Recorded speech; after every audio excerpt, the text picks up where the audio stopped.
अस्सलाम वालेकुम, मैं हूँ तहमीना शेख। एक और खातून टिक टॉकर समरा बतूल को गोलियां मारकर बेदर्दी के साथ कत्ल कर दिया गया है। स्क्रीन पर जो तस्वीर आपको नजर आ रही है, ये समरा बतूल की तस्वीर है। सिर्फ समरा बतूल को कत्ल नहीं किया गया, इसके साथ 2 और आदमियों को भी उसी जगह पर गोलियां मारकर कत्ल कर दिया गया है। जब भी कोई टिकटॉकर कत्ल होती है तो डिजिटल हैवान ये कहते हैं बहुत अच्छा हुआ, बहुत अच्छा हुआ, एक और गंद माशरे से खत्म हो गया। समरा बतूल, इसके टिकटॉक पर एक सिंगल वीडियो ऐसी नहीं है जिसमें इसका चेहरा नजर आ रहा हो। मैंने सारा डिटेल के साथ देखा है। अबाया पहना है और अबाया पहनकर टिकटॉक वीडियोस बनाती है जो अपलोड हुई हैं, और उस अबाए में इसकी सिर्फ और सिर्फ आंखें नजर आ रही हैं। हम ये नहीं कह सकते कि इसकी ड्रेसिंग ठीक नहीं है, हम ये नहीं कह सकते कि बॉडी लैंग्वेज ठीक नहीं है,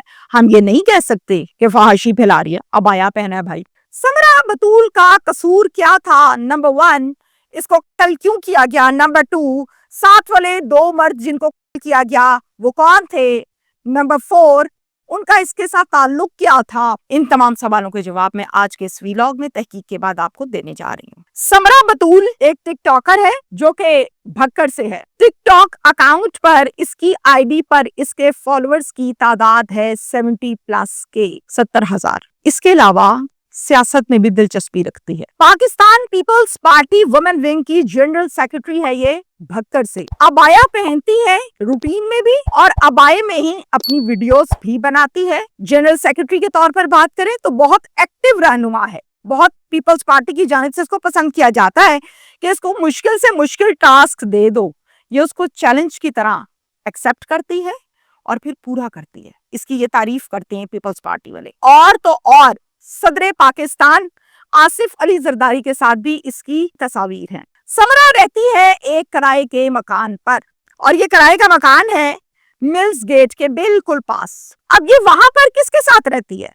माँ बाप, बहन भाई, शौहर, बच्चे, किसके साथ? नहीं जनाब, ये बिल्कुल अकेली वहां पर रहती है किराए के मकान में। समरा बतूल टिकटॉकर जनरल सेक्रेटरी का एक दोस्त है। इस दोस्त का नाम है इरफान भट्टी। इरफान भट्टी और ये एक दिन बैठे होते हैं तो ये इरफान भट्टी को कहती है कि इरफान भट्टी, मैंने गाड़ी खरीदनी है, गाड़ी लेनी है, मुझे कोई गाड़ी शाड़ी तो ले दो, यानी मेरी मदद कर दो, मुझे बता दो कहाँ अच्छी मिल जाएगी, गाड़ी को चेक कर लो, इस सेंस में। इरफान भट्टी कहता है कि देखते हैं। इरफान भट्टी का एक बड़ा अच्छा दोस्त है, उसका नाम है सनाउल्लाह। वो सनाउल्लाह के पास जाता है और उसको कहता है यार गाड़ी शाड़ी लेनी है ये वो। तो एक गाड़ी सनाउल्लाह इरफान को दिखाता है, इरफान दिखाता है समरा बतूल को। समरा बतूल जब गाड़ी देखती है तो उसको गाड़ी पसंद आ जाती है। फिर गाड़ी की पैसों की डिमांड की जाती है कि इसकी कीमत इतनी है। थोड़ी बहुत बार्गेनिंग के बाद गाड़ी का रेट भी तय हो जाता है और बयाना भी हो जाता है, डील डन कर दी जाती है। सनाउल्लाह अपने दोस्त इरफान के मुंह को गाड़ी थोड़े से पैसे लेकर दे भी देता है, चाबी भी दे देता है, गाड़ी भी दे देता है। नॉर्मली ऐसा होता नहीं है, जब तक आप फुल पेमेंट नहीं करते आपको गाड़ी नहीं दी जाती। लेकिन जहां ताल्लुकदारी हो, आपका रिश्ता हो, आपका पुराना ताल्लुक हो, तो वहां पे कहते हैं चलो यार कोई नहीं, एतबार करना पड़ता है। तो यहाँ पर भी एतबार किया गया और सनाउल्लाह ने इरफान को उसके मुंह पर समरा बतूल को गाड़ी दे दी, चाबी दे दी, लेकिन पेमेंट जो है वो कंप्लीट नहीं हुई थी। अभी कुछ पैसे अदा कर दिए गए थे और कुछ पैसे अभी अदा करना बाकी थे। अब जनाब 15 जून को ये घर पर बिल्कुल अकेली होती है कि दरवाजे पर दस्तक होती है, दरवाजा नॉक होता है। ये उठती है, जाती है, दरवाजा खोलती है तो देखती है कि आगे इरफान भट्टी, इसका दोस्त, खड़ा हुआ है। कहती है तुम हो, चलो आजो अंदर आजो। अब इरफान अंदर आ जाता है और इरफान इसके साथ इसी गाड़ी के बकाया लेन देन के हवाले से बात करने के लिए इसके घर पर, इसके दरवाजे पर आया था। डिस्कशन करने के लिए कब दोगी बकाया पैसे और ये वो। आपको याद रहे कि 1 बजे दरवाजा नॉक हुआ, इरफान भट्टी आया। ठीक 1:50 पर, यानी पूरे 50 मिनट के बाद फिर से दरवाजा नॉक हुआ। ये फिर से गई, जाके देखा दरवाजे पर, तो दरवाजे पर इस मर्तबा था सनाउल्लाह। सनाउल्लाह कौन है जनाब?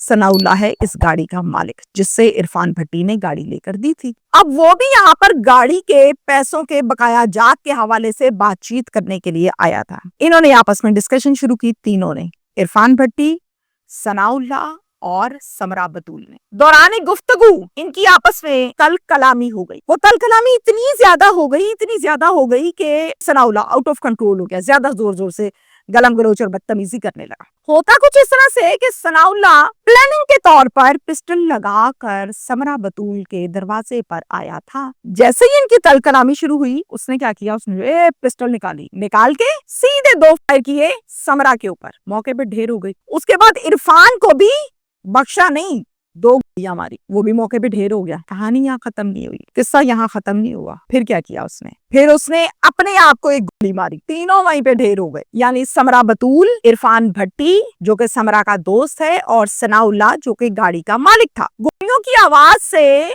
हमसाए वाले शोर सुनकर फौरन मौके पर पहुंचे और इकट्ठे हो गए और पूछा क्या हो गया।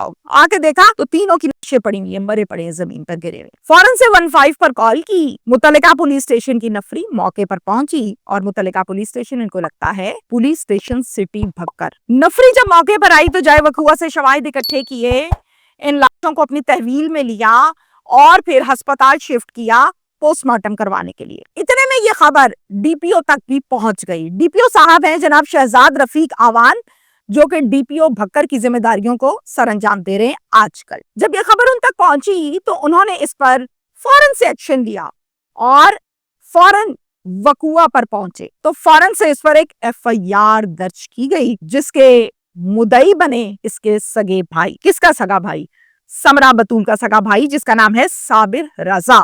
अब साबिर रजा इसका मुद्दई बना है। पुलिस ने करनी है इसकी तफ्तीश और मामलात को आगे बढ़ाना है। मेरी अकल और मेरा जहन इस खबर को तस्लीम नहीं करता, मेरा एक्सपीरियंस, मेरा तजुर्बा इस खबर को तस्लीम नहीं करता। गो कि ये खबर दुरुस्त है, सच्ची है, ऐसे आई है, एफआईआर लॉन्च हुई है, और ये तमाम बातें जो डेट्स के हिसाब से, टाइमिंग के हिसाब से मैं आपको बताती हूँ, ये मैं एफआईआर के मुताबिक बताती हूँ, जिसमें 1 मिनट का आगे पीछे नहीं किया जा सकता। जाहिर है एफआईआर का मतन है। अब यहाँ पर अकल काम नहीं करती है कि आप किसी से गाड़ी खरीदने के लिए गए हैं, कुछ पैसे आपने दे दिए हैं और आप गाड़ी ले आए हैं, चाबी ले आए हैं, और फिर बकाया पैसों का जो थोड़ा बहुत लेन देन है वो करने के लिए घर पर कोई आया और आके मार के ठाटा करके चला गया। ऐसा नहीं होता माशरे में, क्योंकि ये तरीका कार नहीं है। जिसने लाखों रुपया देना होता है गाड़ी खरीदने के लिए, वो बच्चा नहीं होता। जिसने मिडल मैन का किरदार अदा करके गाड़ी आपको लेके देनी होती है, वो भी बच्चा नहीं होता जो डील करवा रहा है। और जो गाड़ी बेच रहा होता है, बच्चा वो भी नहीं होता जो गाड़ी का मालिक होता है। हम वक्ती तौर पे, फर्जी तौर पे मानते हैं कि सनाउल्लाह को उसको गाड़ी के पैसे नहीं दिए जा रहे थे, वो तंग हो गया, जलील हो गया, बार बार मांगे, गुस्सा आया, कल काट दिया। ठीक है, समरा को गोलियां मार दी जो कि नहीं मारनी चाहिए, फिर इरफान को भी गोलियां मार दी। वो तो दोस्त था, उसके मुंह को तो गाड़ी दे दी थी, कुर्बान कर दी थी गाड़ी। चलो वो भी बुरा लगने लग गया था तल कलामी में, फिर अपने आप को एंड पे गोली क्यों मारी? ये क्या बात है? ये सारे सवालों के जवाब देगी पुलिस की तफ्तीश।